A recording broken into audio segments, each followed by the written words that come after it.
Hi folks, Matthew here with Disaster Area, doing a quick tips video showing how you can use a non-disaster area MIDI controller to control your DPC-8EZ Gen 3. I just got this HXFX, I really like it.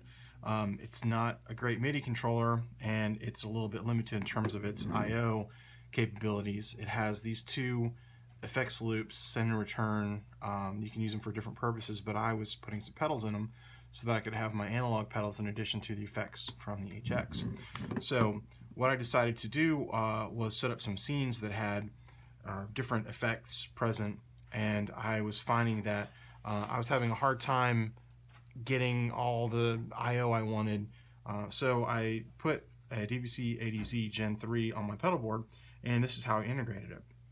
The first thing you'll need to do is connect the DPC-8EZ to your MIDI controller, in this case the HXFX, with the MIDI cable. So just you go MIDI in on the DPC to MIDI out on your controller.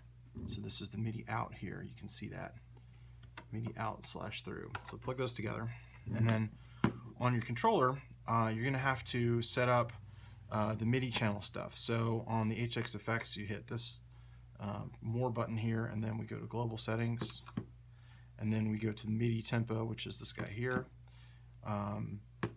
and we have this MIDI bass channel, MIDI through, and RX MIDI clock, and these things. So MIDI bass channel is the channel that the HXFX is going to listen to, and it's the bass channel on which it will receive. So we're going to leave that as 1. And then everything else you can just leave alone. I have it set to transmit MIDI clock, but you don't have to do that. So once you've got that set, then you're good to go. The next thing you have to do is go into your hit the action button. Sorry, this guy, and go to Command Center. Now in Command Center, this lets you set up some different actions. So what we want to do is we want to have the HXFX load a scene on the DPC-8EZ every time we go to a new preset. It's really not that tough to do. All you have to do is go down here to these little lightning bolts. These are your instants. So you see you have 1, 2, 3, 4, 5, 6.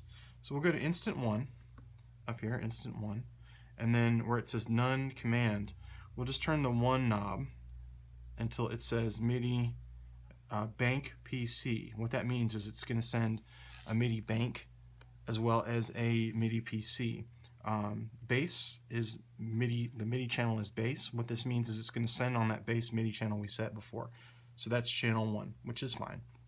And then CC00, this is for devices that have more than 128 presets, which we don't. You can leave it off. And then CC32, this is for devices that have even more presets, which we don't. And so prog is the last thing here. So prog is actually the thing we want to do. So we're going to send that. And you can have it off, meaning it won't send anything, or you can set it to 0 or 1 or 2 or 3 or 4. So we'll just set it to 1 here in this preset. So we've got it set to 1. So we have instant and 1, and then we're good. So if we go back here, new preset, and we'll just save it. And we're just going to save it as new preset. Okay, so when we go to B, you can see it's loaded something up here. If we hit it again, you'll see it goes back. So every time we load a preset, it's going to send out a program change. You can tell it what program change you would like that to be by just defining that. So it's pretty easy. Go into the Command Center here and set up an instant and send the program change you want. If you wanted, for example, to control the various foot switches on the controller, you can do that too. You go up to here and set command CC toggle to 50. There you go. Dim val 0, lit val 127. And so that's going to be foot switch 1. Save that as, we'll save that as 6B. Save. So now if we go back and we're in 6B, we have this, dude, doot, doot, doot. So every time we hit the CC toggle, and you can name this if you want, you can go into customize and you can give this a name like Tube Screamer or whatever. So this is one of the cool things you can do with this is you can actually set up a couple of these buttons to control, say, the green loops that you don't normally need to get to, or the blue loops, whatever you want. And then the last thing I'd like to talk about is let's talk about how you can actually do some signal flow stuff with this. So on the DPC-8EZ we have 8 loops. So input and then loops 1 through 4. Then we have this insert where the jacks are reversed, and then we have 5 through 8 and the output.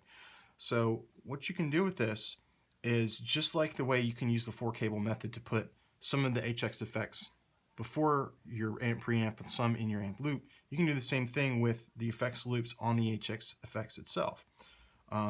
So what you can do is we have this knob here, big knob, and then you go over here and you set it to send return, and then mono, and then if you set it to effects loop 1, and then you go in here and then add another loop, same thing, send return, mono, effects loop 2.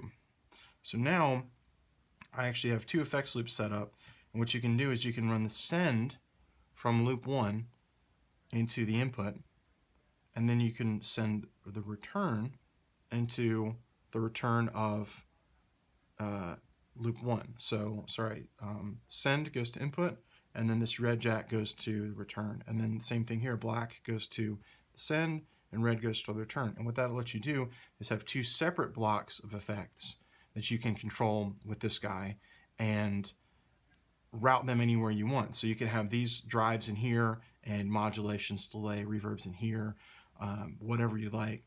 And you can use the effect order stuff where you move the blocks here.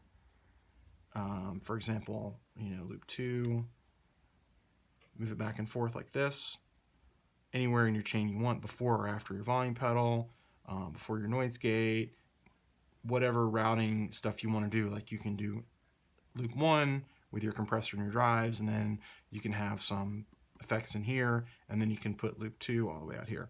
If you want, you can run everything on this into one loop. So you just input here is the send, and then output is the return.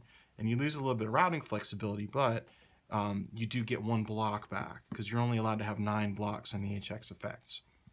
So you do have some flexibility there, and obviously since you can split the insert position pretty much anywhere along here, you can have, say, 2 pedals in effects loop 1, return 1, and you could have the other 6 pedals in the other one.